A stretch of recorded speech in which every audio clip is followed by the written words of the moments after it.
الحمد لله الذي يسمع الدعاء الداعين ويجيب المضطر إذا دعاه، وصلى الله وبارك على رسولنا الكريم وعلى آله الطيبين وصحبه أجمعين.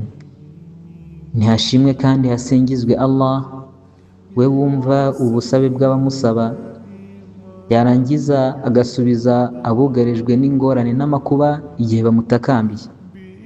Amahoro n'imigisha bibe ku ntumwa ye n'abasangirangendo biwe ndetse n'abo mu rugo rwe, dusaba Allah yuko natwe ayo mahoro yatubaho, dusaba Allah yuko twazaba ku isi turi mu ntungane, kandi no ku munsi w'imperuka tukazazurwa muri ummati Muhammadi mu bantu beza. Allahumma amin. Bavandimwe Bayisilamu banyacyubahiro, nongeye kubasuhuza. Assalamu alaikum wa rahmatullahi wa barakatuh. Umunsi wa none nifuje ko twaganira ku busabe, ad-du'a, kubera yuko buri wese akenera gusaba, kandi buri wese afite impamvu nyinshi zo gusaba. Allah yabishimangiye mu mvugo ye aho yavuze ngo yuridu Allah wa khuliqa al-insanu da'if, yuridu Allah an yukhaffifa ankum wa khuliqa al-insanu da'if. Allah arashaka kutworohereza kubera yuko umuntu yaremetse ari ikiremwa gifite imbaraga nkeya. Allah arabizi yuko turi abanyantege nkeya, bityo rero ntacyo twakora, ntacyo twageraho mu byo tugambira gukora ndetse no kugeraho, nta na kimwe dushobora kugeraho uretse icyo Allah yadushoboje. Nta handi rero dushobora guhurira ndetse no kubyirira ibyacu Nyagasani wacu uretse mu busabe, ad-du'a. Allah yatanze isezerano ku busabe aho yavuze ati waqala rabbukum da'uni astajib lakum, kandi Nyagasani wanyu yaravuze ati nimunsabe nzabasubiza. Iryo ni isezerano Allah yatanze, kandi inna wa'da Allahi haqqo, Allah yivugiye ko isezerano rye ari ukuri. Intumwa y'Imana sallallahu alayhi wa sallama yashimangiye agaciro k'ubusabe mu mvugo ye ntagatifu aho yavuze ati la yaruddu al-qadara illa ad-du'a, nta gishobora guhindura igeno ry'umuntu icyo Nyagasani yageneye umugaragu wiwe uretse ubusabe. Niba Imana yakugeneye ko uzakora impanuka, niba yarakugeneye ko uzashakisha ariko ntubone, niba Imana itarakwandikiye amafunguro, nta kintu na kimwe gishobora kuhindura iryo geno uretse ubusabe bwonyine. Bityo rero murumva ko buri wese afite impamvu nyinshi zo gusaba, nk'uko twabibonye mu mvugo z'intumwa y'Imana, Imana imuha amahoro n'imigisha, yuko hari impamvu nyinshi zishobora gutuma ubusabe bw'umuntu budasubizwa inyuma, kandi buri wese izo mpamvu ashobora kureba agasanga arazifite. Kuba uri ku rugendo, kuba umubyeyi yasabira umwana, kuba umwana yasabira umubyeyi, kuba umuntu wasibye mu gihe cyo gusiburuka yazamura ibiganza by'agasaba, kuba umuntu w'umuyobozi w'intungane yasabira abantu be, kuba umuyisilamu yasabira undi. Izo ni impamvu nyinshi n'izindi tutavuze umuntu afite zo kuba yasaba, kandi ubusabe bwe ntibusubizwe inyuma, bukaba ari ubusabe bwakirwa. Muri iyi si y'ibigeragezo ndetse n'ibigeragezo binakomeye ahanini, ntago dushobora kwibamo uretse ko Allah yaba yadushoboje kubibamo ndetse no kubicamo. Harimo abafite ibigeragezo by'urushako, ibigeragezo by'urubyaro, ibigeragezo by'ubuzima, ibigeragezo byinshi bitandukanye, ibigeragezo by'ubukene n'imibereho. Ibyo byose rero nta muntu ushobora kubidukuriraho uretse Allah subhanahu wa ta'ala, kandi nta n'ahandi twamwereka ibyo bigeragezo uretse mu busabe. Wumva rero ko dufite impamvu nyinshi zo gusaba ndetse n'amahirwe menshi nk'uko twabonye mu mvugo y'Imana bwite ndetse n'imvugo z'intumwa ye Imana imuha amahoro n'imigisha, yuko dufite amahirwe menshi yo kuba ubusabe bwacu bwakakirwa. Ariko nagira ngo mbabwire yuko hari impamvu zishobora gutuma ubusabe bw'umuntu butakakirwa. Impamvu ya mbere, kuba tutitabira gahunda z'Uwiteka Jalla wa Ala, cyangwa se kuba twakirengagiza Allah mu bihe byiza hanyuma tukazamukinira muri bya bihe by'amakuba ndetse n'ingorane. Allah yaravuze ati abagaragu banjye, wa idha sa'alaka ibadi anni fa inni qarib, abagaragu banjye nibakubaza aho mperereye uzababwire ko ndi bugufi yabo, ndi hafi yabo. ujibu da'wata ad-da'i idha da'an, subiza ubusabe bw'usaba igihe ansabye. Akenshi iyo turi gusobanura ndetse no gusobanurirwa iyi aya bagarukira aho ngaho tukumva ko bihagije kuba twasaba Allah twarangiza ubusabe bwacu, ubwo bukaba dutegereje ko buzasubizwa. Ariko Allah yarakomeje avuga ngo falyastajibu li waliyu'minu bi la'allahum yarshudun, ngo igihe abantu bitabiriye umuhamagaro wanjye cyangwa se bitabiriye gahunda zanjye, subiza ubusabe bw'usaba bw'unsabye, ariko igihe falyastajibu li, igihe yitabiriye umuhamagaro wanjye, waliyu'minu bi, ndetse ananyemera. Niba se tutajya twitabira gahunda z'Uwiteka tukaba n'ukwemera kwacu kuri hasi, mukeka ko kuba twasaba gusa bizatuma ubusabe bwacu bwakirwa? Ntabwo bishobora gutuma ubusabe bwacu bwakirwa. Indi mpamvu ni ukuba nanone tukiri kuri iyo ya mbere, intumwa y'Imana sallallahu alaihi wasallam nanone hari icyo yayivuzeho. Yabwiye uwo yagiraga inama, aramubwira ati ihfazillaha yahfazuka, rinda imbago z'Imana, rinda imbago za Nyagasani wawe, nawe azakurinda. Icyo azamurinda ni bya bindi twabonye byinshi cyane twebwe tudafite ubushobozi.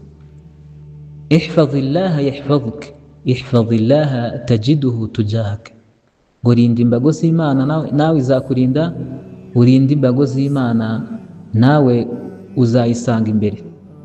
Mu bibazo, mu bihe by'amakuba, mu bihe bigoye, nawe uzahagera usange Allah yaragutegereje kugira ngo abigukuremo.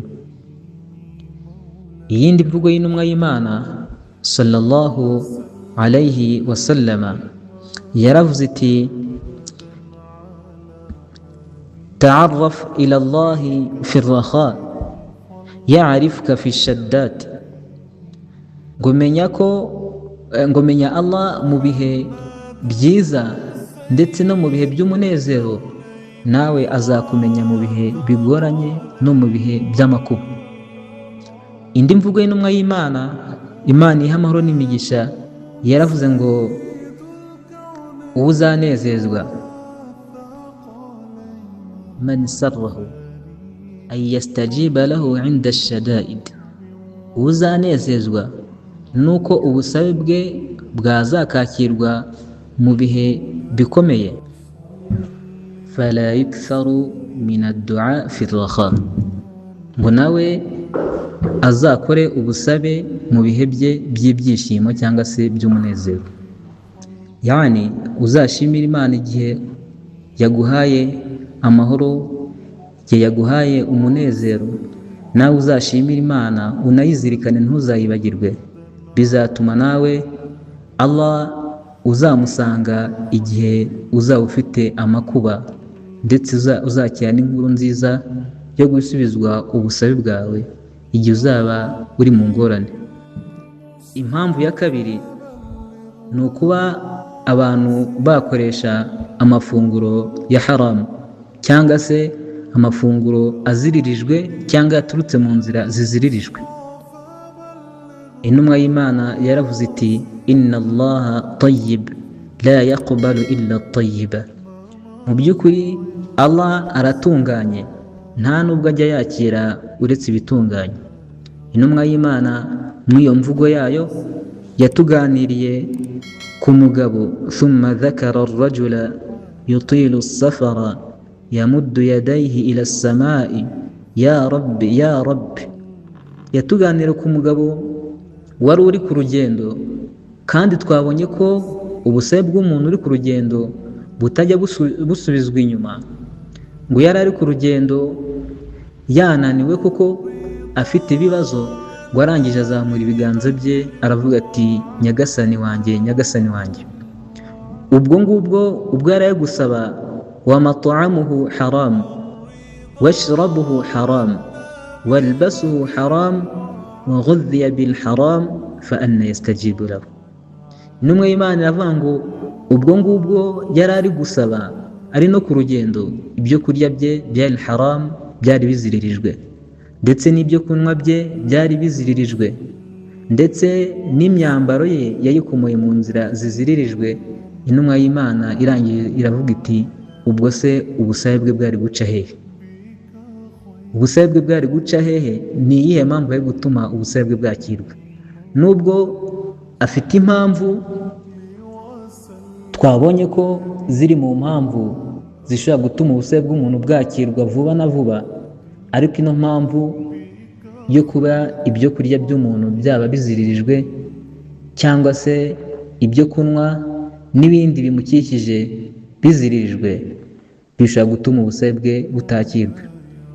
Imvugo y'intumwa y'Imana, Imana y'amahoro n'imigisha, yabwiye umusangirangendo wayo witwa Saadi ati ya Saadi atib mat'amak takun mustajibu da'wa.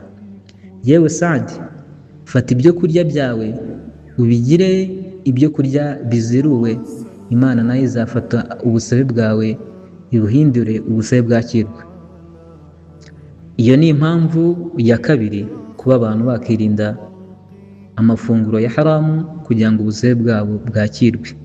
Impamvu ya gatatu ni ukuba abantu barekeraho kubuzanya ibibi, ndetse bakanarekeraho gutegekana ibikwiye. Hari n'impamvu zishobora gutuma ubusabe bw'abantu butakirwa, ariko ahangaha ikirimo ni uko ino mpamvu ishobora kutuzana n'ibindi bigeragezo n'ibindi bibazo byinshi ahubwo kurenza bya bindi twari dufite. Intumwa y'Imana sallallahu alayhi wa sallama yaravuze ati walladhi nafsi biyadihi. Intumwa y'Imana yarabanje irarahira ati ndahiye ko ufite roho yanjye mu kuboko kwiwe, cyangwa se ndahiye ko ufite ubuzima bwanjye mu bubasha bwe. Ikintu cyarahije intumwa y'Imana ni ikintu gikomeye cyane. la ta'murunna bil ma'ruf wa la tanhawna 'anil munkar aw la yushikanna Allahu an yab'atha 'alaykum 'iqaban minhu thumma tad'unahu fala yustajaba lakum.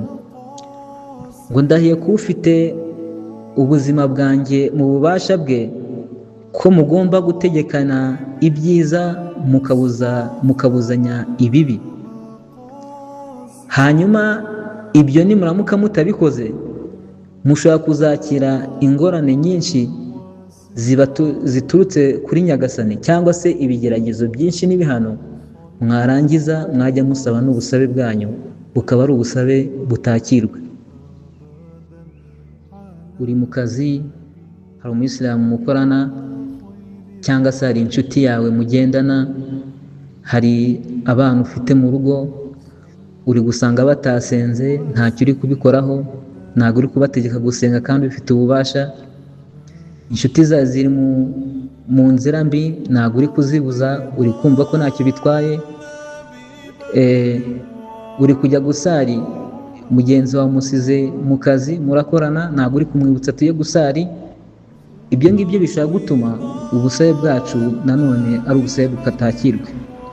Twarebye ibintu bitatu: bishobora gutuma ubusabe bw'abantu butakirwa niyo baba bafite impamvu nyinshi zibemerera ko ubusabe bwabo bwakakirwa, nk'uko twabibonye mu mvugo zitandukanye. Impamvu ya mbere twabonye, kuba abantu batakurikiza gahunda z'Uwiteka, batakurikira umuhamagaro w'Uwiteka. Impamvu ya kabiri, kuba abantu bakirengagiza Imana mu bihe byiza no mu bihe by'umunezero bakayibagirwa. Impamvu ya gatatu, kuba abantu bagira ibyo kurya bya haramu cyangwa se amafunguro ya haramu. Impamvu ya kane, kuba abantu barekeraho kubuzanya gukora ibibi cyangwa se bakarekeraho gutegekana no kwibutsanya gukora ibyiza. Turasaba Allah yuko yatwakirira ubusabe bwacu, turasaba Allah yuko yajya iduha inkuru nziza binyuze mu busabe bwacu. Allah yadukuriraho ibigeragezo n'ibitubangamiye mu byo tumusaba, kandi turasaba Allah yuko yazaduha iherezo ryiza. Jazakumullahu kulli khair. Wassalamu alaikum wa rahmatullahi wa barakatuh.